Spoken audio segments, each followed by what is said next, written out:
जब हम आंकड़ा कंपेयर करते हैं, ठीक है, तो कंपेयर दो वित्तीय वर्ष में होता है। एक होता है स्थिर मूल्य पर और एक होता है वर्तमान मूल्य पर। कोई भी जो है बजट हो और या सर्वे हो, जब तुलना करेंगे तो तुलना करने में क्या होता है, एक आधार वर्ष होता है, समझ गए, और एक वित्तीय वर्ष। तो थोड़ा सा इसको समझ लेते हैं कि आधार वर्ष क्या होता है, वित्तीय वर्ष क्या होता है और क्यों तुलना ऐसा किया जाता है।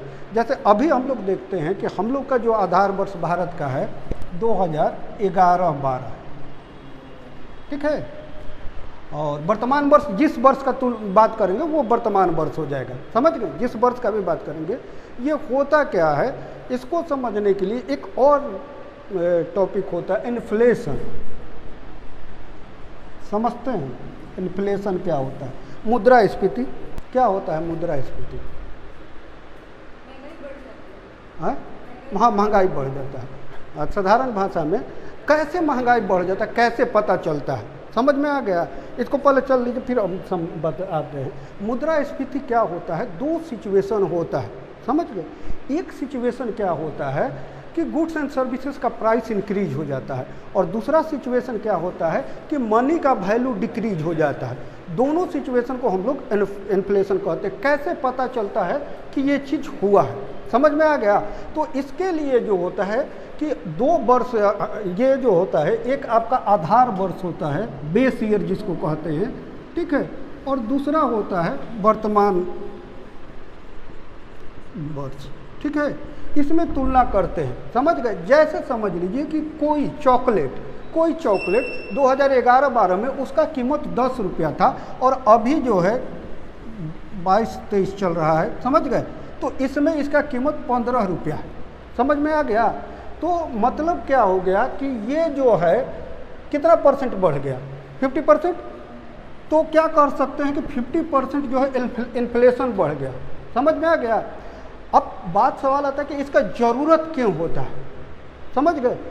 इसका ज़रूरत ये होता है कि जो वस्तु है उसका वैल्यू 10 रुपया ही है, क्या है, अभी भी वैल्यू क्या है, 10 रुपया ही है, लेकिन मनी के वैल्यू डिक्रीज करने के कारण ये क्या हो गया है, 15 रुपया में, जो 10 मिल रहा है वो 15 में।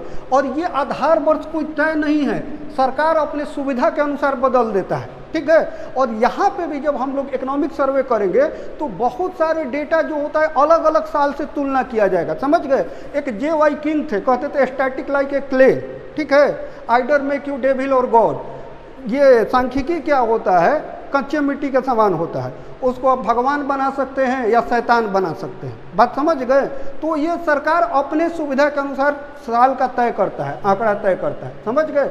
लगता है कि महंगाई बहुत बढ़ गया, बहुत जनता में ये जा रहा है, आधार वर्ष चेंज कर दिया, आधार वर्ष चेंज कर दिया, पिछले साल से तुलना करेंगे तो कम महंगाई लगेगा, बात समझ गए। तो जब तुलना करेंगे तो ये हमेशा आएगा। तो अभी जो भी आधार वर्ष है 11-12 है, उससे तुलना होता है, बात समझ गए। लेकिन बहुत सारे ऐसे आंकड़ा होगा जो 16-17 होगा, 15-16, वो सरकार अपने सुविधा के अनुसार, जहाँ उसको लगता है कि यहाँ पे हम ठीक है तो उस डेटा को ले लेता है, ठीक है। तो ये कोई एक ये नहीं है कि इसी के आधार पर होगा, समझ गए। अब हम लोग जो यहाँ पे शुरुआत करेंगे आर्थिक सर्वे, तो आर्थिक सर्वे जो स्टार्ट करते हैं, कोई भी एकदम समझ लीजिए कि भारत में ऐसा नहीं कि आर्थिक सर्वे बहुत पहले से आ रहा है, बहुत 10-12 साल का कॉन्सेप्ट है। अटल बिहारी वाजपेयी जब प्रधानमंत्री थे तो पहली बार ये आर्थिक सर्वे का कॉन्सेप्ट आया था कि पिछले साल क्या अचीवमेंट आया, उस अचीवमेंट को प्रेजेंट करना। उसके बाद राज्य सरकारें भी कर रही है, बजट से एक दिन पहले या 2 दिन पहले जो है आर्थिक सर्वे आता है, पिछले साल का पूरा अचीवमेंट बताया जाता है, और फिर एक दिन या अगले दिन जो है बजट आता है। तो ये बेसिकली क्या होता है कि जब भी आपका आर्थिक सर्वे के डेटा आएंगे, वो जिस साल में बजट आ रहा है एक साल पीछे वित्तीय वर्ष के आएंगे, ठीक है। और बजट जो होता है हमेशा फ्यूचरिस्टिक होता है, फ्यूचर के लिए बनाया जाता है, ठीक है। तो इसमें हमारा जो भी डेटा आएगा, हम लोग किस साल का कर रहे हैं, 21-22 का। तो आर्थिक सर्वे में डेटा किसका आएगा, 20-21 का, और बजट जब बनेगा तो 22-23 के लिए बनेगा, बात समझ गए। चलिए तो शुरुआत करते हैं हम लोग कुछ स्टैटिक्स के साथ। इसमें सबसे पहला चीज़ होता है, जैसे जीडीपी हम लोग समझते हैं जीडीपी जो होता है वो देश के लिए होता है, और राज्य के लिए जो होता है वो जीएसडीपी होता है। समझ गए?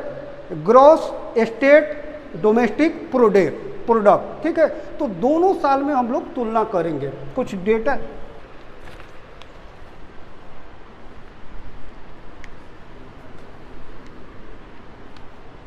वर्तमान मूल्य कौन साल हो जाएगा? 2021। और स्थिर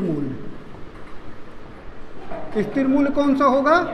आधार वर्ष 11-12। चलिए, सकल राज्य घरेलू उत्पाद, उसके बाद होगा निवल राज्य घरेलू उत्पाद।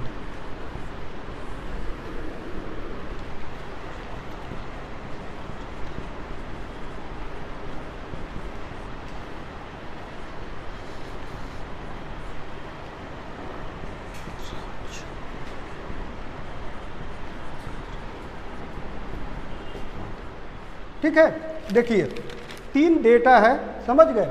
सकल राज्य घरेलू उत्पाद, निवल राज्य घरेलू उत्पाद, प्रति व्यक्ति सकल राज्य घरेलू उत्पाद। पहले इस तीनों को समझ लेते, फिर डेटा जो है लिख लेंगे। समझ गए? नहीं तो आंकड़े रट लीजिएगा, भूल जाइएगा। समझ गए? और देखिए, जैसे हम लोग अगर ऐसे स्टडी करते हैं तो जीडीपी, एनडीपी, जीएनपी, एनएनपी, इसमें जीएनपी एनएनपी नहीं होगा, नेशन है नहीं, केवल स्टेट का ही होगा। समझ गए? तो यहाँ पे जो है सकल राज्य घरेलू उत्पाद होता क्या है कि एक वित्तीय वर्ष में राज्य के भौगोलिक क्षेत्र में जितने वस्तु और सेवाओं का उत्पादन होगा वो क्या हो जाएगा? सकल राज्य घरेलू उत्पाद। और सकल से निवल आते हैं, ठीक है, ग्रॉस से नेट आएंगे, कहीं भी किसी भी चीज़ में सकल से निवल आएंगे तो क्या घटा देते हैं उसमें से? डेप्रेसिएशन, घिसावट, मूल्यह्रास। मूल्यह्रास होता क्या है, किसको कहते हैं? समझ गए? जैसे ये मोबाइल है, 10,000 में खरीदे थे, अभी बेचेंगे 2,000 में बिकेगा, 8,000 कहाँ गया? डेप्रेसिएशन। डेप्रेसिएशन क्या होता है? Reduction value of fix asset during the producing process. अगर ये दुकान में रखा हुआ है और ये 10,000 का था, अभी 3,000 में बिक रहा है, तो ये डेप्रेसिएशन हुआ कि नहीं? नहीं हुआ डेप्रेसिएशन, क्योंकि यहाँ पे प्रोड्यूस उसका यूज नहीं किया जा रहा है, डिवैल्यूएशन हुआ, अवमूल्यन हुआ। बात समझ में आ गया? डिप्रेसिएशन नहीं हुआ। ठीक है, तो यहाँ पे हम लोग बात कर रहे हैं सकल राज्य घरेलू उत्पाद वर्तमान मूल्य पर कितना था? 618.63 हजार करोड़ रुपया। ठीक है, और ये था इतना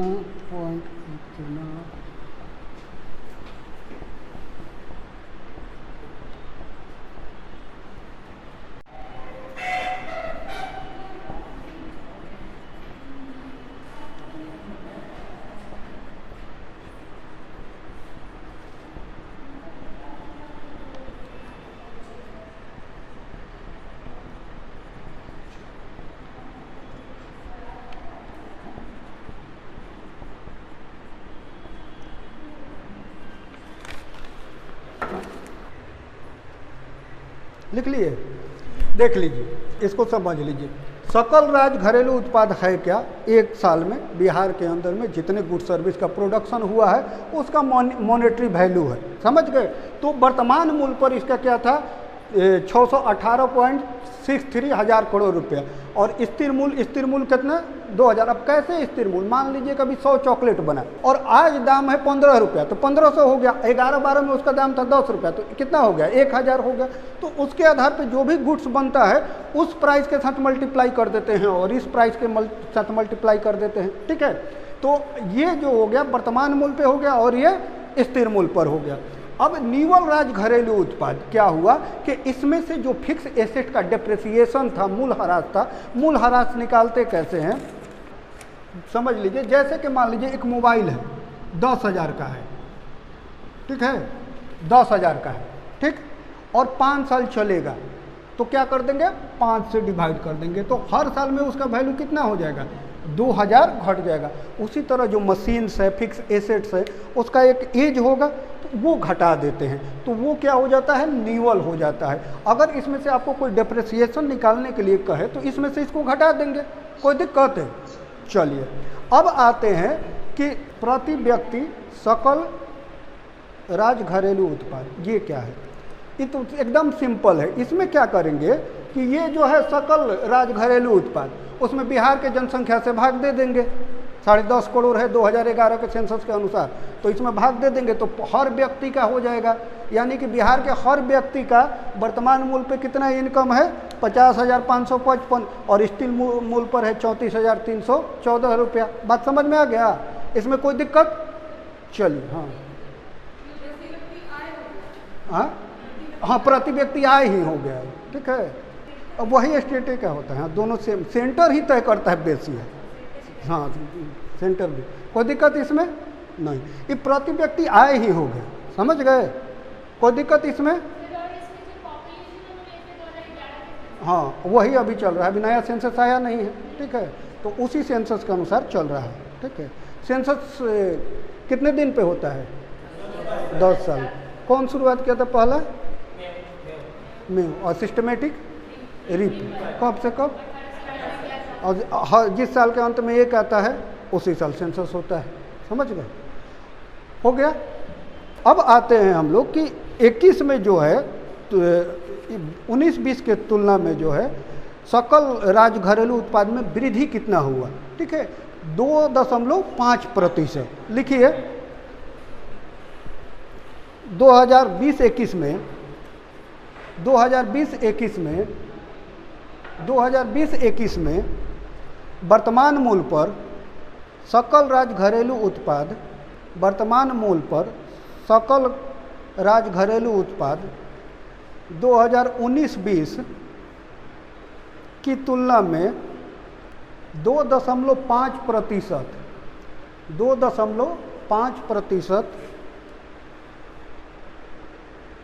क्या लिखे में वृद्धि हुई, उसको अब सेंटेंस मिला लीजिएगा। अब आ जाते हैं कि ये जो पूरा हम लोग का सकल घरेलू उत्पाद आया, इसमें सेक्टर वाइज क्या था, कितना परसेंटेज था, प्राइमरी सेक्टर का क्या था, सेकेंडरी सेक्टर का क्या था, और टर्शियरी सेक्टर का क्या था। लिखिए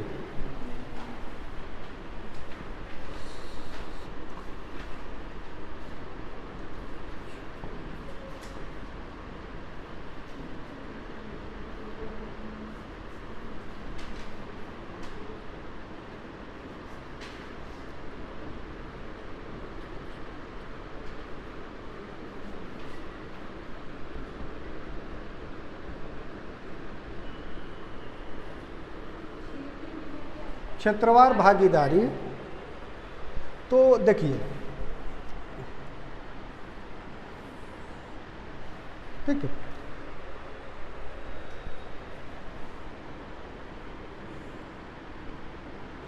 सबसे पहले आ जाते हैं कि प्राथमिक क्षेत्र जो है उसमें कितना था, ठीक है।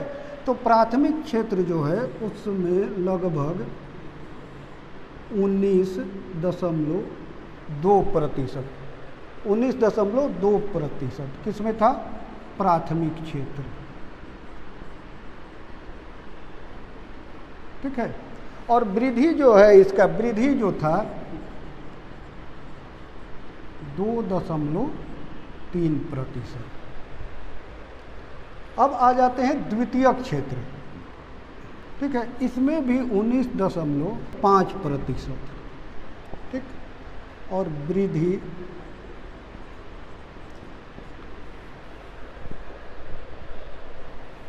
था 4.8%। और नीचे बच गया हम लोग का तृतीयक क्षेत्र। अब तो दोनों को जोड़ के 100 में से घटा देंगे तो 61 कितना आएगा, 2%, ठीक है। और इसका वृद्धि जो था 8.5%। ये क्षेत्रवार था, समझ गए, प्राथमिक का, द्वितीयक का और तृतीयक का। 2019 और 20, ठीक है। प्राथमिक क्षेत्र में कृषि से, पशुपालन से, मछली पालन से, मुर्गी पालन से, समझ गए, इस सब से मान लीजिए कि 500 करोड़ हुआ। 20 और 21 में 520 करोड़ हो गया। समझ में आया? तो वृद्धि कैसे निकालेंगे? वृद्धि निकालने का बहुत सिंपल तरीका है, difference minus initial value into 100, तो कितना परसेंट आ जाएगा? समझ गए, 4% वृद्धि आ गई। समझ में आ गया? कोई दिक्कत? अब आ जाते हैं हम लोग कि जिला जो है प्रति व्यक्ति आय में शीर्ष पर कौन था, ठीक है। सबसे पहला जो है लिख लीजिए, प्रति व्यक्ति सकल जिला घरेलू उत्पाद, प्रति व्यक्ति सकल जिला घरेलू उत्पाद, शीर्ष 3 जिले लिख लीजिए। हम बिहार का ही है, आर्थिक बिहार का। हाँ, सबसे पहला था पटना। पटना का जो है प्रति व्यक्ति आया था 1,31,000। हाँ, 1,31,064 रुपया, समझ गए, प्रति व्यक्ति आए। उसके बाद बेगूसराय, उसके बाद क्या था? बेगूसराय है 51,441, और उसके बाद है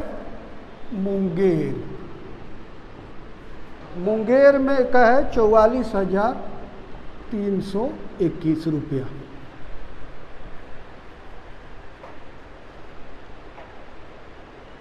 हो गया।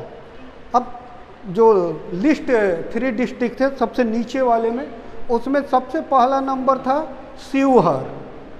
सबसे पहला नंबर में क्या था? शिवहर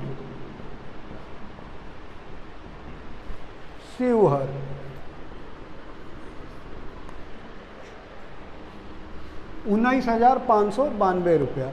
उसके बाद है अररिया,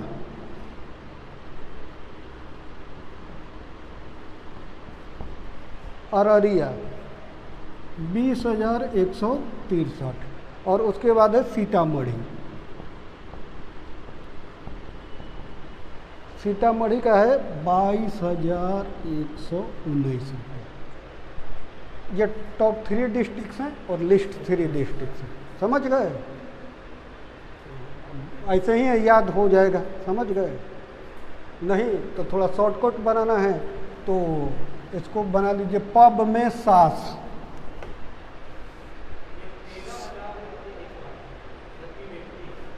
एक लाख है प्रति व्यक्ति, 1 साल का इनकम होता है। हाँ, समझ में आ गया। इसको पब में सास, हाँ हो गई। अच्छा, तो समझ में आ गया। तो पटना और ये पटना, बेगूसराय और मुंगेर, शिवहर, अररिया और सीतामढ़ी।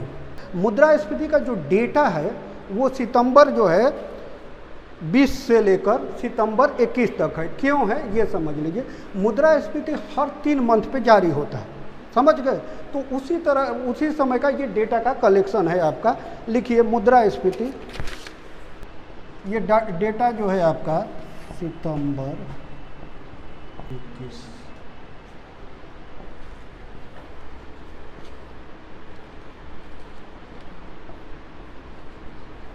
ग्रामीण, शहरी, समग्र।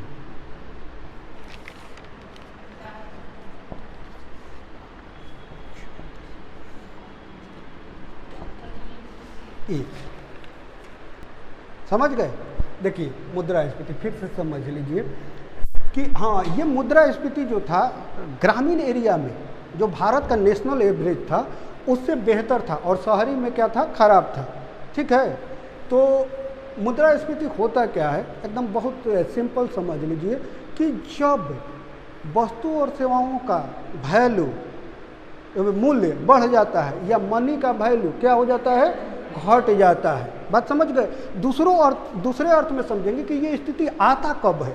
जब मार्केट में पैसा वॉल्यूम बढ़ जाता है, और जिसका वॉल्यूम बढ़ जाएगा उसका वैल्यू क्या हो जाएगा? घट जाएगा। इसको अगर दूसरा समझे कि कोई लड़की, ऐसे हम जेंडर बायस है नहीं, स्लिम है एकदम अथी है, और उसका मोटापा बढ़ जाता है तो खूबसूरती का होगा, कम हो जाएगा। बात समझ गए? यानी मनी का वॉल्यूम बढ़ेगा तो वैल्यू घटेगा। बात समझ गए? एकदम सिंपल चीज़ है, उसी को हम लोग क्या कहते हैं, मुद्रास्फीति। ठीक है, तो ये ग्रामीण एरिया में अब कैसे निकालेंगे, बहुत सिंपल है। उस समय का प्राइस इस समय का प्राइस से कंपेयर करते हैं, परसेंटेज निकाल देंगे, वही हो जाएगा मुद्रास्फीति। कोई दिक्कत इसमें नहीं। हाँ बोलिए। हाँ, कंपेयर स्थिर मूल्य से किया जाता है, जब भी किया जाएगा तो स्थिर मूल्य से। हाँ हाँ, नहीं अलग होता है। एक पर गांव का सब्जी का कीमत है, शहर का सब्जी का कीमत एक होता है। जो शिक्षा पे घर कहाँ गांव है? हाँ अच्छा, पटना गांव का नहीं ना हो, गांव में रहते तो पता चलता ना कि गांव शहर में कहाँ अंतर होता है। बहुते अंतर होता है। वहाँ 2000 रुपये में लोग आराम से ज़िंदगी गुजार देता है, यहाँ 20,000 में गुजारना मुश्किल होता है। बात समझ गए? तो गांव शहर में बहुत का अंतर होता है, बहुत का। यहाँ लगभग लोगों का 40% जो होता है पैसा किराया में चल जाता है, 15 से 40% का किराया। गांव में किसको किराया लगता है? समझ गए? हो गया।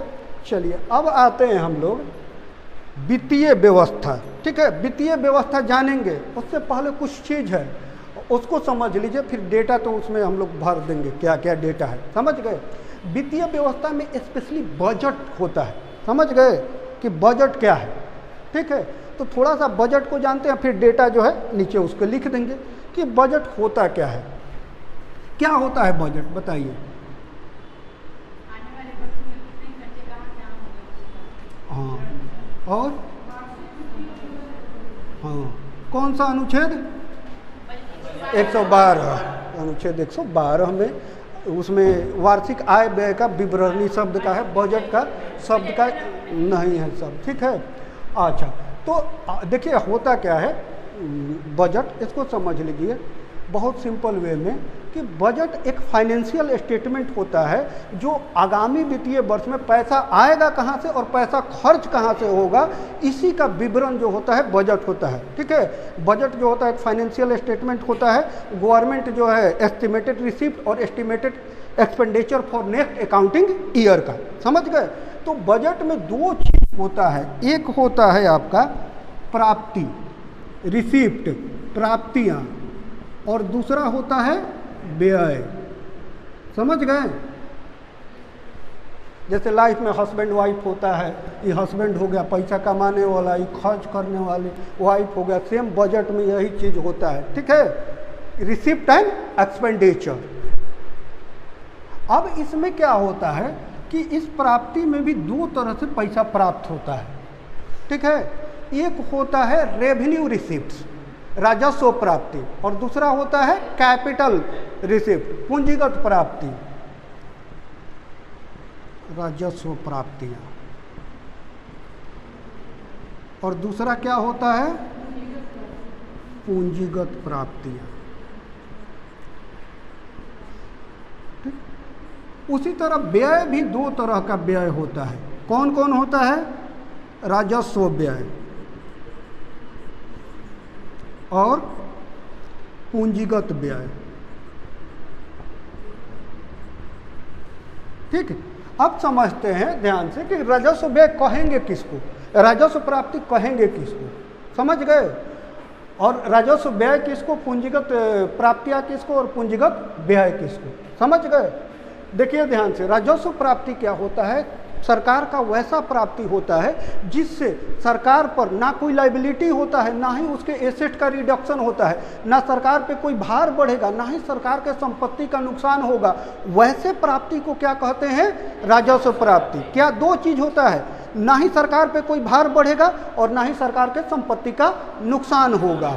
अब बताइए ऐसा कौन सा प्राप्ति है जिससे सरकार का ना संपत्ति का नुकसान होता है, ना उस पर कोई भार बढ़ रहा है? टैक्स हो गया, कर। ठीक है, और एक होता है गैर कर। ठीक, अब कर जो होता है दो तरह का कर होता है। ठीक है, डायरेक्ट और इनडायरेक्ट। समझ गए? प्रत्यक्ष कर और अप्रत्यक्ष कर, तो उसमें उतना हम लोग नहीं जाते हैं। दो तरह का होता है कर जो होता है। ठीक है। कर होता क्या है, टैक्स होता क्या है, समझ लीजिए। टैक्स होता क्या है, tax is the part of income of citizen taken by government for development of country. जैसे हिस्ट्री में पढ़ते होंगे बहुत अलग अलग टाइप का कर, भोग, भाग, बलि, एक जजिया होता था। हाँ, क्या होता था जजिया? हाँ, अच्छा, क्यों? नहीं, गलत चीज़ जान रहे हैं। जजिया जो है एक अरबिक वर्ड है, जीमा से बना हुआ है। मुस्लिम जो रूलर था ये इंश्योर करता था नॉन मुस्लिम को कि हम तुमको प्रोटेक्शन देंगे। हम लोग यही पढ़े हैं कि धर्म के लिए जाता था तो उस पर जजिया लगता था, समझ गए। तो वो अलग अलग टैक्स है, समझ गए। तो राजस्व प्राप्ति कर से आता है और गैर कर से। अब आ जाते हैं कर में डायरेक्ट और इनडायरेक्ट समझते हैं, प्रत्यक्ष कर और अप्रत्यक्ष। एक एग्जाम्पल, जीएसटी क्या, डायरेक्ट या इनडायरेक्ट? इनडायरेक्ट। और direct income tax, wealth tax, property tax, gift tax, ठीक है, संपत्ति कर, ये सारा जो क्या है डायरेक्ट टैक्स है, समझ गए। अब आ जाइए कि और भी टैक्स होता है, उस टैक्स में हम लोग नहीं जाते हैं। प्रोपोर्शनल टैक्स होता है, प्रोग्रेसिव टैक्स होता है, रिग्रेसिव टैक्स होता है, समझ गए। तो वो डायरेक्ट टैक्स का प्रकार है, समझ गए। गैर कर क्या है, जो सरकार पे ना भार बढ़ाएगा और ना ही सरकार के संपत्ति का नुकसान होगा और टैक्स से भी नहीं आ रहा है। मोटरसाइकिल, बाइक चलाते हुए बिना हेलमेट का कौन पकड़ाया है? इसमें पकड़ाए हो, फाइन लिया है, फाइन लिया है, वो सरकार के खाते में जाएगा नहीं। कागज लीगल बात हम लोग कर रहे हैं कि अगर फाइन दिए तो वो सरकार के खाते में जाएगा, वो टैक्स भी नहीं हुआ और सरकार का ना भार बढ़ेगा और ना ही सरकार के तो फी, फाइन, पेनाल्टी, ये सब क्या है, गैर टैक्स है। उसके बाद क्या गैर टैक्स है, फॉरेन एड। फॉरेन एड समझते हैं, विदेशी सहायता। अच्छा, एड क्या होता है, यूनिलेटरल होता है। यूनिलेटरल समझ में आता है, एक तरफा होता है, उसके बदले में नहीं दिया जाता है कुछ, समझ गए। उसके बाद क्या होता है, और कुछ जो पब्लिक कंपनी है उनका रेवेन्यू सरप्लस हो गया, प्रॉफिट, वो भी क्या होगा, गैर कर में आएगा। उसके बाद एस्चीट होता है, अधिग्रहण, कोई अपराधी है भाग गया, संपत्ति जब्त कर लिया सरकार, वो सारा इसमें आएगा। बात समझ गए। अब आज ये पूंजीगत प्राप्ति क्या होता है। पूंजीगत प्राप्ति वो प्राप्ति होता है जिससे या तो सरकार पे लाइबिलिटीज बढ़ेगा या सरकार के एसेट का रिडक्शन होगा, या सरकार पे भार बढ़ेगा या सरकार के संपत्ति का नुकसान होगा। बात समझ में आ रहा है कि क्या होता है पूंजीगत प्राप्ति, या तो सरकार पे भार बढ़ेगा या सरकार के संपत्ति का नुकसान होगा। बात समझ में आ गया, कोई दिक्कत। तो इसमें क्या ऐसा चीज होगा जो सरकार के पास आ गया लेकिन या तो सरकार पे भार बढ़ गया या सरकार के संपत्ति का नुकसान हो गया। क्या देगा तो खर्च ना होगा, आना चाहिए। हाँ, सरकार पे आना चाहिए। हाँ, अरे तो खर्च ना होगा तो वो व्यय में ना आएंगे, इनकम, लोन, ये सारा। तो इसमें देखिए, इसमें क्या है, लोन जितना ऋण लेगा, सरकार के पास पैसा आ गया लेकिन सरकार पे लायबिलिटीज बढ़ गया ना, उस पर ब्याज भी देना है और उसको लौटाना भी है। उसके बाद क्या, डिसइन्वेस्टमेंट समझते हैं? डिसइन्वेस्टमेंट नहीं, विनिवेश, विनिवेश समझते हैं? हाँ हाँ, किसी चीज़ को बेच दे, हाँ बेच दिया। जैसे मान लीजिए कि एयर इंडिया था, समझ गए, तो उसको बेच दिया सरकार, सरकार के पास पैसा आ गया लेकिन सरकार का संपत्ति क्या हो गया, उसका नुकसान हो गया ना। डिसइन्वेस्टमेंट क्या होता है, जब पब्लिक कंपनी का शेयर प्राइवेट को बेचा जाता है उसी को क्या कहते हैं, डिसइन्वेस्टमेंट। जितना परसेंट बेचेगा उतना परसेंट उसका क्या हो जाएगा, डिसइन्वेस्टमेंट। अगर 51% से ज़्यादा बेच देगा तो ऑनरशिप भी खो देगा। बात समझ में आ गया। तो इसमें क्या आता है, ऋण, ठीक है, और उधारी, लोन और बोरोइंग। लोन बोरोइंग में क्या अंतर है, ऋण उधारी में क्या अंतर है, ऋण और उधारी में क्या अंतर है? हाँ ठीक है, ऋण पे क्या होता है, लोन होता है, और उधारी पे जितना पैसा लिया है उतना ही लौटाते हैं, जीरो इंटरेस्ट होता है। बात समझ गए। तो ये इसमें कोई दिक्कत समझ में आ गया कि राजस्व प्राप्ति क्या है और पूंजीगत, फिर उस डेटा पे आएंगे। फिर आ जाता है व्यय, राजस्व व्यय क्या है और पूंजीगत व्यय क्या है। लिखिए, सरकार को प्राप्त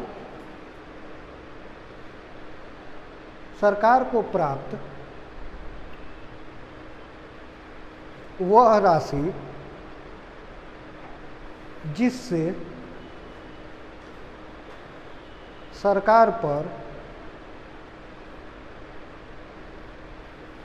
न तो भार बढ़ता है, न ही उसके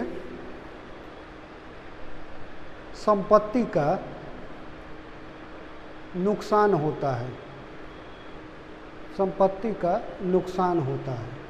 ठीक है, देखिए इसमें कर और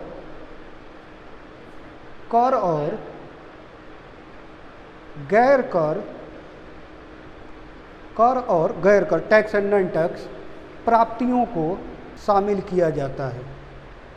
बात समझ में आ गया? चलिए, पूंजीगत अपने से लिख लीजिए। क्या, या तो क्या होगा, भार बढ़ेगा या संपत्ति का नुकसान होगा। लिखिए, जहाँ लिख लीजिए पूंजीगत प्राप्तियाँ, लिखिए यह वह प्राप्तियाँ है जिससे या तो सरकार पर भार बढ़ेगा या सरकार के संपत्ति का नुकसान होगा। और इसमें दो आता है, क्या आता है, ऋण एवं उधार, और ये हो गया विनिवेश। हाँ, या तो सरकार पर भार बढ़ता है या सरकार के संपत्ति का नुकसान होता है। ठीक है, either increase liability on government और रिड्यूस एसेट्स ऑफ गवर्नमेंट। समझ गए? हो गया? कोई दिक्कत है? चलिए, हाँ एग्जाम्पल अच्छा बोल देते हैं। ऋण एवं उधार और विनिवेश। विनिवेश समझ के क्या होता है कि सरकार जब कोई कम एथी को बेच देता है, हाँ वही एकदम सिंपल चीज़ है, शेयर जो है ट्रांसफर होता है पब्लिक टू प्राइवेट। बात समझ में आ गया? अब आ जाते हैं व्यय। सरकार जो भी खर्च करता है, ठीक है, सरकार जो भी खर्च करता है उसको क्या कहते हैं, व्यय। तो व्यय दो तरह का होता है, एक होता है आपका राजस्व व्यय और दूसरा होता है पूंजीगत व्यय। ठीक है, राजस्व व्यय वैसा व्यय होता है जिससे सरकार का ना लाइबिलिटी कम होता है ना एसेट्स का क्रिएशन होता है। समझ लीजिए, फिर ना ही सरकार का भार कम होगा और ना ही संपत्ति का सृजन होगा। समझ गए? वो पैसा जैसे सैलरी देता है, पेंशन देता है, सब्सिडी देता है, स्कॉलरशिप देता है, ये सब जो व्यय होगा वो क्या हो जाएगा, राजस्व व्यय। समझ गए? और जितना फ्री का चीज़ देता है वो सब क्या हो जाता है, राजस्व व्यय। समझ में आ गया? तो फिर से समझ लीजिए कि राजस्व व्यय वैसा व्यय होता है जिससे ना ही सरकार का भार कम होगा और ना ही संपत्ति का सृजन होगा। दोस्तों को पार्टी दे दिए, समझ गए, तो दोस्तों को पार्टी दे दिए, बाबा ही तो मिल गया, लेकिन क्या हुआ, ना भार कम हुआ ना सटे खरीद पाए। समझ में आ गया? ना हो गया समझ। तो अभी जो सरकारें हैं आज के समय सबसे ज़्यादा इस व्यय को कर रही है। क्यों? क्योंकि वाहवाही बहुत मिलता है इसमें, फ्री का पानी, फ्री का बिजली, फ्री का अनाज। समझ में आया? तो राजस्व व्यय में कोई दिक्कत, समझ में आ गया? अब आ जाते हैं पूंजीगत व्यय। पूंजीगत व्यय क्या होगा? पूंजीगत व्यय में क्या होगा, या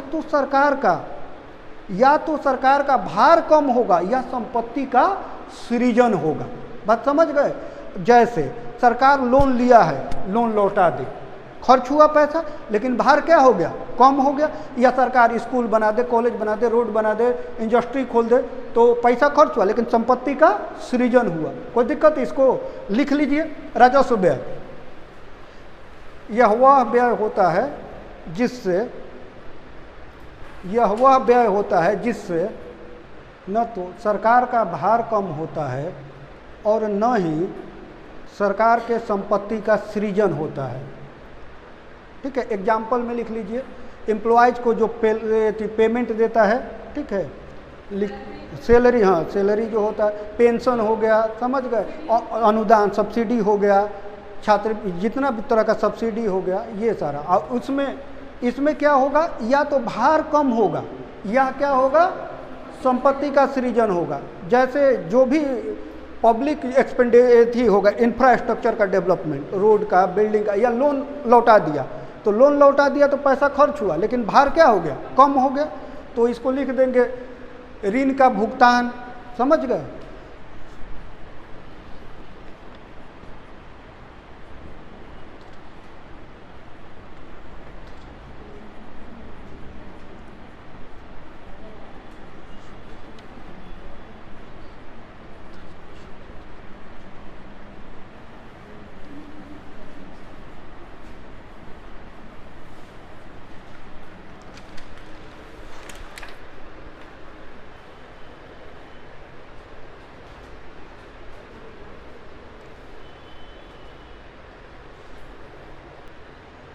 लिख लिए, मिटा दे।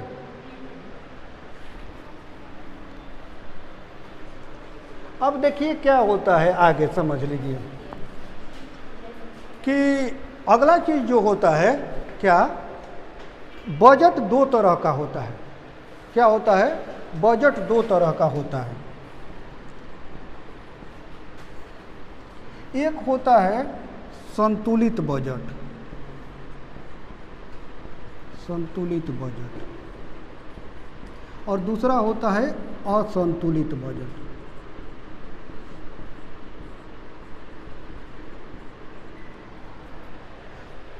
ठीक है। संतुलित एकदम सिंपल है, जितना प्राप्ति होगा उतना ही व्यय होगा, तो क्या होगा, संतुलित बजट होगा।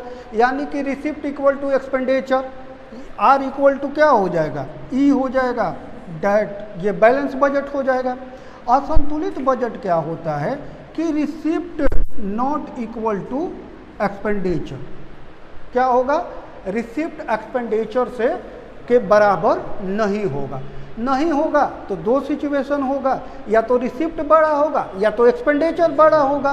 तो अगर रिसिप्ट ग्रेटर देन एक्सपेंडिचर, यानी रिसिप्ट ज़्यादा, पैसा इनकम ज़्यादा, खर्च कम, तो कौन सा बजट होगा, सरप्लस बजट। समझ गए, सरप्लस बजट होगा, लाभ का बजट। और ये कम होगा आपको, तो ये कौन सा होगा, घाटे का बजट होगा। समझ गए, कोई दिक्कत इसको समझने में। ये क्या हो गया आपका, लाभ का बजट, फायदे का बजट हो जाएगा, और ये हो जाएगा घाटे का बजट। ठीक,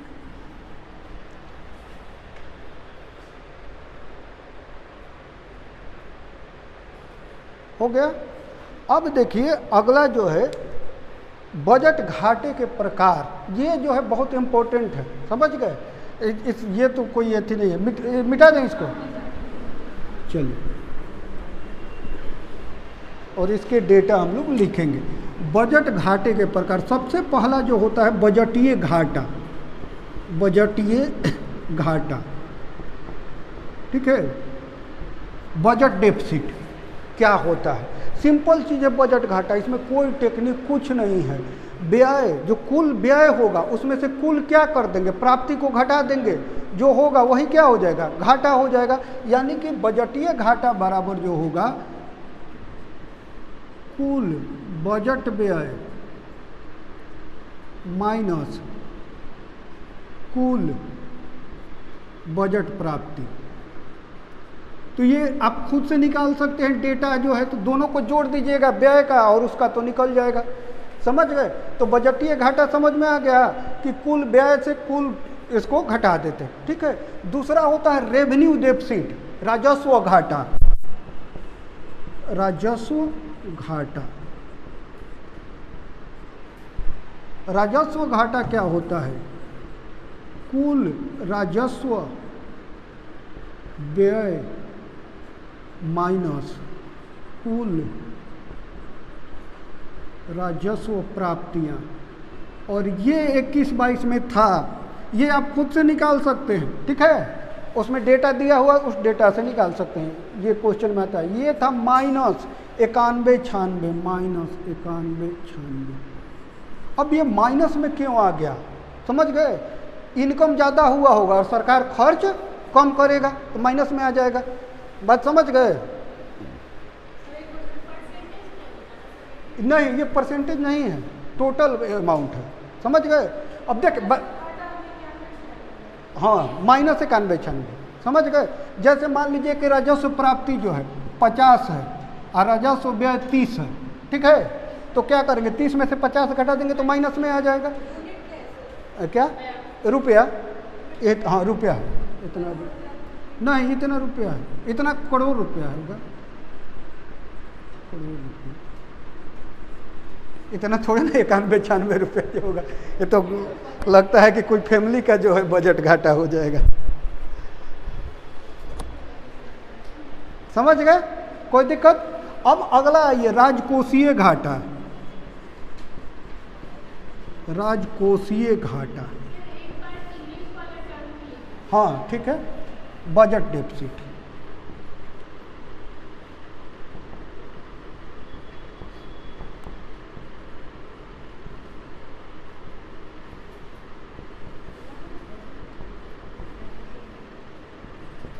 फिजिकल डेफिसिट, ठीक है। तो राजकोषीय घाटा, फिजिकल डेफिसिट, समझ गए। फिजिकल डेफिसिट क्या होता है, समझ लीजिए। फिजिकल डेफिसिट क्या होता है कि टोटल लाइबिलिटीज ऑन गवर्नमेंट, सरकार पर कुल, मान लीजिए कि सरकार का पहले एकदम, इसको डेटा से समझ लीजिए कि खर्च किया 600, इनकम आया 500, तो बजट घाटा कितना हो गया, 100 रुपया। 100 रुपया पहले ही घाटा में है, और कोई और से जो है 50 रुपया उधार ले लिया, ऋण ले लिया, तो टोटल कितना हो गया सरकार पे भार, 150। बात समझ में आया। तो राजकोषीय घाटा क्या होता है, सरकार पे टोटल भार, तो क्या हो जाएगा, बजटीय घाटा आप प्लस ऋण, प्लस ऋण और उधारी, इसको जोड़ देंगे तो वो क्या हो जाएगा, बजट राजकोषीय घाटा। बात समझ में आया कि टोटल लाइबिलिटी जो सरकार पे टोटल भार जो होता है उसी को क्या कहते हैं, राजकोषीय घाटा। तो राजकोषीय घाटा में हो जाएगा बजट डेफिसिट और प्लस लोन एंड बोरोइंग, बजटीय घाटा प्लस ऋण उधारी। हाँ, और ये कितना था, 22,511,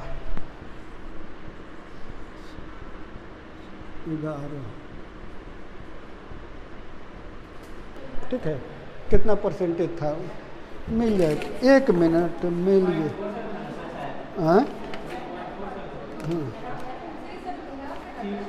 हाँ हाँ, बिहार का है, इकोनॉमिक सर्वे का डेटा है।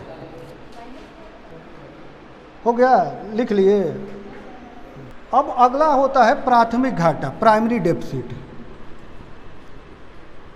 प्राइमरी डेफिसिट, प्राथमिक घाटा, ठीक है। प्राइमरी घाटा क्या होता है कि राजकोषीय घाटा में से जो ऋण लिया गया है उस पे जो इंटरेस्ट दिया जा रहा है उसको घटा देंगे तो वो क्या हो जाएगा, प्राइमरी डेफिसिट, यानी difference between physical deficit and loan, interest payment on loan. समझ गए, यानी ये क्या होगा आपका, राजकोषीय घाटा माइनस ऋण पर ब्याज भुगतान। बात समझ में आया।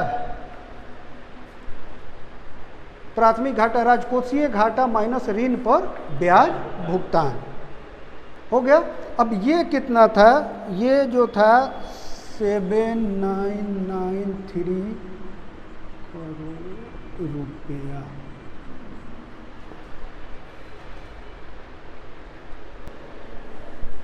हो गया, कोई दिक्कत इसको समझने में, ठीक है।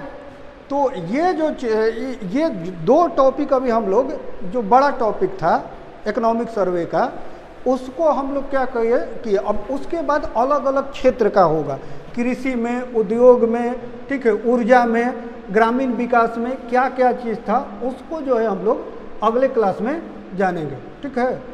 क्योंकि क्या होता है कि ज़्यादा भोजन, ज़्यादा पढ़ाई, ज़्यादा प्यार अगर दे दोगे किसी को तो अधूरा छोड़ के चला जाता है, समझ गया। हाँ माइनस है, ठीक, हाँ कौन सा, हाँ ये माइनस है। माइनस इसलिए है ना कि ज़्यादा प्राप्ति हुआ लेकिन खर्च कम की, बात समझ गए, इसलिए माइनस हुआ कि पैसा ज़्यादा हुआ। हाँ हाँ, कि सेम उसी देश के में वही होगा, समझ गए, कि देश में इनकम एथी आएगा, समझ। कोई दिक्कत? चलिए, तो नेक्स्ट क्लास में हम लोग बाकी आगे जानेंगे।